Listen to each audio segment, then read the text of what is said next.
बस आत्मा परमात्मा जैसा हो, इसके लिए जो छल कपट की दीवारें हैं, छल कपट का आवरण है, जाल बिछा है, उसे हमें भग्न करना है। माया मिताणी नासी, माया मित्रता का विनाश कर देती है, आत्मा का परमात्मा से मिलन नहीं करने देती, संधि नहीं करने देती। दुनिया से मिलने का तो विचार आता है मायावी को, लेकिन निज परमात्मा से मिलने का भाव नहीं आता, क्योंकि आत्मा का परमात्मा से जो मित्रता का जो संधि है वह करने नहीं देती। मित्रता का विनाश करने वाली यह माया खतरनाक शल्य है। तो क्या हम इन विभावों की ही चर्चा करेंगे कि जो हम अपने भीतर में गुण का अस्तित्व रखते हैं उसकी भी चर्चा करेंगे? क्या 10 दोषों ने 10 गुणों को भगाने की ठान ली है? क्या इतनी सामर्थ्य है 10 दुर्गुणों के अंदर जो 10 हमारे गुणों को भगा दे, हटा दे? नहीं, वो हमारे भीतर आज भी शक्ति रूप में विद्यमान है, लेकिन हम उसे भूले बिसरे हैं। हम उसको स्मरण में भी नहीं लाना चाहते, जीवन में आचरण में उतारना ही नहीं चाहते। कारण हमें अभी विभाव बहुत रुचिकर लग रहा है, विकारी भाव बहुत अच्छे लगते हैं। छल कपट करके हमारा काम बन जाता है तो बड़ी ही खुशी होती है। चाहते हैं कि सारे लोग, दुनिया के लोग सीधे हों और हमारे सामने जितने भी आए सब सीधे लोग आए। टेढ़ा व्यक्ति हम बिल्कुल पसंद नहीं करते हैं, छल बल वाला हम कतई पसंद नहीं करते। कोई धोखेधड़ी वाला हो, षड्यंत्रकारी हो तो हमारे तो आंखों में बहुत चुभता है, हमारी नज़रों से बहुत दूर चला जाए, ऐसा हमारा मन कहता है। तो हमारा परमात्मा भी तो कहता है ना कि जब तुझे छली व्यक्ति अच्छा नहीं लगता तो मुझे भी छल अच्छा नहीं लगता। निश्चल हो जा चेतन, निश्चल हो जा। कितना छल करेगा? खाने में छल, सोने में छल, बोलने में छल, व्यवहार में छल, और तो और मंदिर में छल, मंदिर की क्रियाओं में छल, भगवान से छल। तुझे क्या हो गया चेतन, क्या हो गया? आचार्य भगवान कुंद कुंद स्वामी समयसार ग्रंथराज लिखते हुए कहते हैं, सत्य हदिय पत्तयदिय रोचे दिहत पुणोय फासे दी धम्मं भोगनिमित्तं णतु शोकम् अक्षयनिमित्तं। यहीं से हम शुरुआत करते हैं। कुंद कुंद महाराज क्या कहते हैं?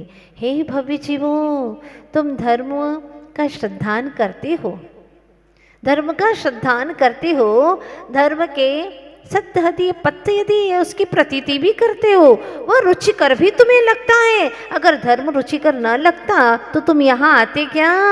इतनी देर बैठते क्या? ये व्रत उपवास करते क्या? जाप करते क्या? बिल्कुल नहीं। तुम्हें धर्म रुचिकर लगता है। पुणोय फासे दी, रोज रोज आप धर्म के अनुष्ठान को करते भी हैं, उस धर्म का स्पर्श भी कर रहे हैं। तो तुमने क्या क्या किया ये कोई महत्वपूर्ण नहीं है, महत्वपूर्ण है तुमने क्यों क्यों किया। क्या क्या किया नहीं पूछ रहे कुंद कुंद महाराज, क्यों क्यों किया ये बताइए। क्यों बहुत महत्वपूर्ण है, किस मान्यता से किया, क्या पाने के लिए, क्या क्या अभिप्राय है तुम्हारा। मोक्ष मार्ग में अभिप्राय बहुत महत्व रखता है। मान्यता, मान्यता अगर झूठी मान्यता है और तुम खूब सारी क्रियाएं भी कर रहे हो, क्रिया बहुत अच्छे से कर रहे हो, लगन से कर रहे हो, एक एक माह के उपवास भी कर रहे हो, सो व्हाट, क्या होना है उससे? अगर लक्ष्य सही नहीं है, लक्ष्य नहीं है तो रफ्तार बढ़ाने से क्या होगा, बीज नहीं है तो जलधार बहाने से क्या होगा। बाह्य को छोड़ पहले मूल को सुस्थिर करो। जीवन नहीं है तो मुर्दे को सजाने से क्या होगा? कुछ नहीं होगा। पहले लक्ष्य क्या है, क्या उद्देश्य, क्या गोल है तुम्हारा? गोल तो गोल हो गया तुम्हारा, प्रसिद्धि के लिए कर रहे हैं, ख्याति के लिए कर रहे हैं, घर में एक आध बेटा हो जाए इसके लिए विधान रचा है, घर में बहू बहुत बहुत क्या बताएं, जब से आई है बहुत परेशानी हो गई है। इसीलिए हम चाहते हैं कि विधान करने से वो भी सीधी हो जाए, बेटी सीधी हो जाए, बात मानती नहीं है, बेटा हमारा कुछ कहना नहीं मानता, वो भी सीधा हो जाए, सब लोग सीधे हो जाए। और तुम अगर सीधे हो गए तो सबको सीधे करने की जरूरत ही नहीं पड़ेगी। अगर स्वयं सरल हो गए तो हमें औरों को सरल करने की आवश्यकता ही नहीं पड़ेगी। पर्याप्त है स्वयं को बदलना, बस पर से दृष्टि ही हट जाएगी। कल कोमल होने का दिन था, कल से हमारी चेतना में एक भाव जागा है, अब हम कोमलता लाएंगे। तो आज से आचार्य भगवान कहते सरल होने का दिन आ गया। वैसे तो यह पर्वराज पर्युषण महामहोत्सव चल रहा है। उष्णंती दह्यंती पाप कर्माणि यस्मिन पर्वणि, जलाया जाता है, भस्म कर दिया जाता है, उसे पर्युषण कहते हैं। पाप कर्मों को जला दिया जाता है, भस्म कर दिया जाता है। तो आप अपने दिल से पूछिएगा, इन पर्युषण के दिनों में आप लोग जो धर्म आराधना कर रहे हैं, क्या सच में पाप कर्म भस्म हो रहे हैं? पाप का भाव नष्ट हो रहा है? अंतरंग से क्या ये अनुभूति हो रही है? पूछना अपने मन से, क्योंकि आप चाहते हैं कि मेरा जीवन सीधा हो, सरल हो, ऋजु हो एकदम। क्यों? दुनिया पसंद करे इसके लिए नहीं। आप एक अनुभव करके देखिएगा, जब हम बहुत सरल होते हैं, बिल्कुल सरल, सच्चे, सीधे, तो हम अपने आप को कितना पसंद करते हैं। बहुत अच्छी बात कह रही हूँ। जब हम बहुत सरल होते हैं तो हम अपने आप को कितना पसंद करते हैं, इतना प्रेम करते हैं, और हमें अनुभव में आने लगता है आज मैं सरल हूँ, सहज हूँ, कल मैं भगवान भी हो सकता हूँ। क्योंकि भगवान होने का मार्ग यही है, ये हमारे भीतर से आवाज़ आती है। आपने कभी गौर किया हो, बच्चा जितना सरल होता है बचपन में, छोटे में, उतना ही सारे लोग उसे प्यार करते हैं। लेकिन जैसा जैसा वह कठोर हो जाता है, टेढ़ा मेढ़ा होता है, मतलब टेढ़ा मेढ़ा का मतलब वह छल कपट व्यक्त करने लग जाता है, फिर उसको कोई पसंद नहीं करता। देखिए ना, टेढ़े मेढ़े रास्तों पर भी सज्जन लोग तो सीधा चला करते हैं। सज्जन लोग टेढ़े मेढ़े रास्ते पर भी सीधा चला करते हैं। वे कौन हैं जो टेढ़े मेढ़े रास्तों पर भी सीधा चला करते हैं? गजब तो ये है कि ये लोग सीधे साधे रास्तों पर भी टेढ़ा मेढ़ा चला करते हैं। रास्ते सीधे हैं लेकिन टेढ़ा मेढ़ा चल रहे हैं। क्यों अपना समय बर्बाद कर रहे हो? क्यों पैरों को तोड़ रहे हो? सीधा सीधा चलो ना, स्ट्रेट वे है मुक्ति का, सीधा रास्ता है। बाकी तो सारी चीज़ें पसंद करते हैं। शिखर जी जाते हैं, लकड़ी कौन सी लेते हैं आप? टेढ़ी मेढ़ी लेंगे क्या? ऊपर चढ़ना है लकड़ी पकड़ करके। कौन सी लकड़ी खोजते हैं? जो एकदम स्ट्रेट हो, एकदम सीधी हो।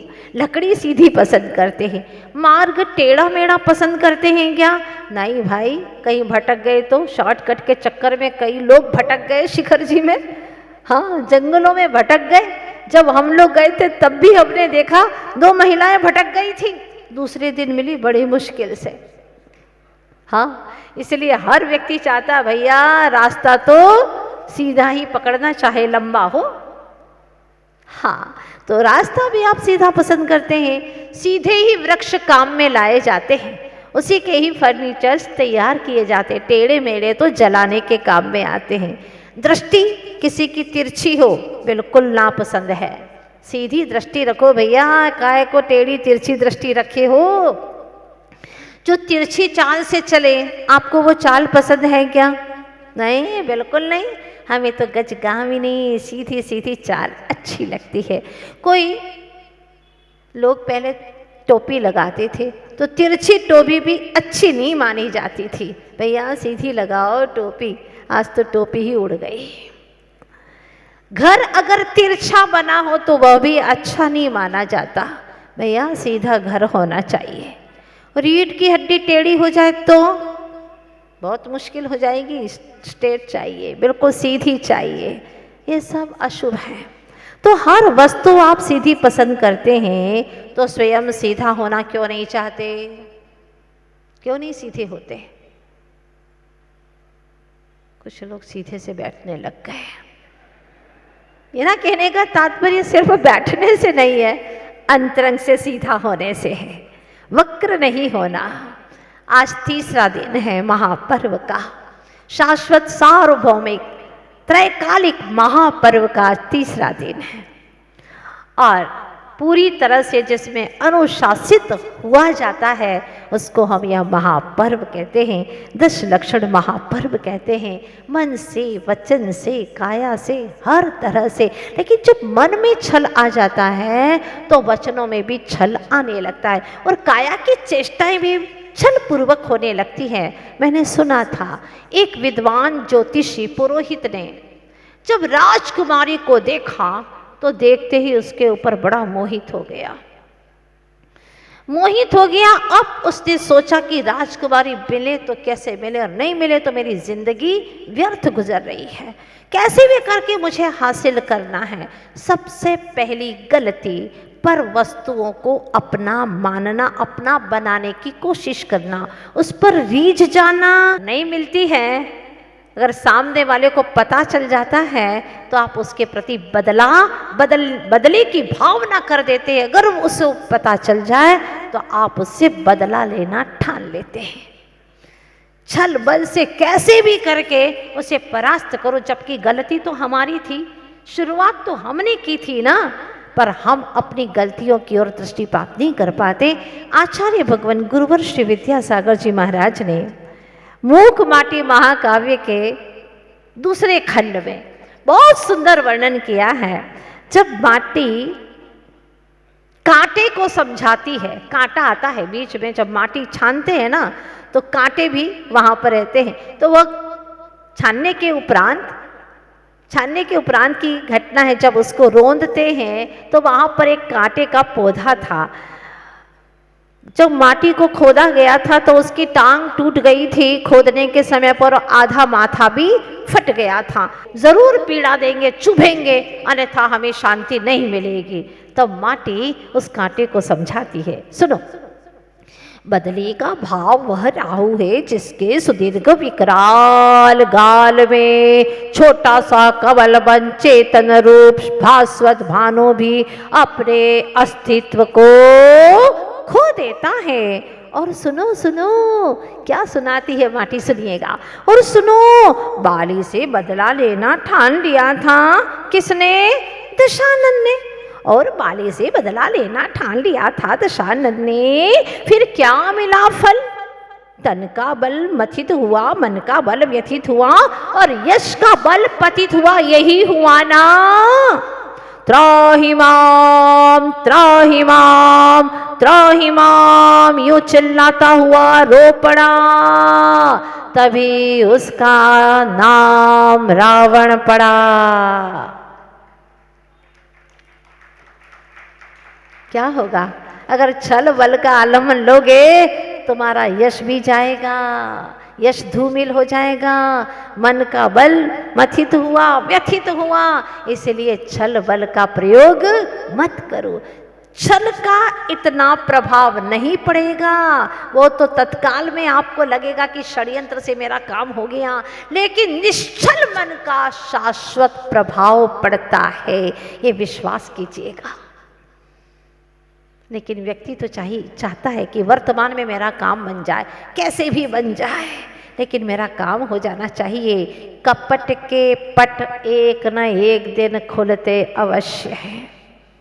आचार्य भगवान कहते हैं आज नहीं तो कल, पर कपट के पट अवश्य खुलते। भाई, कागज की नाव को कब तक चलाओगे पानी पे?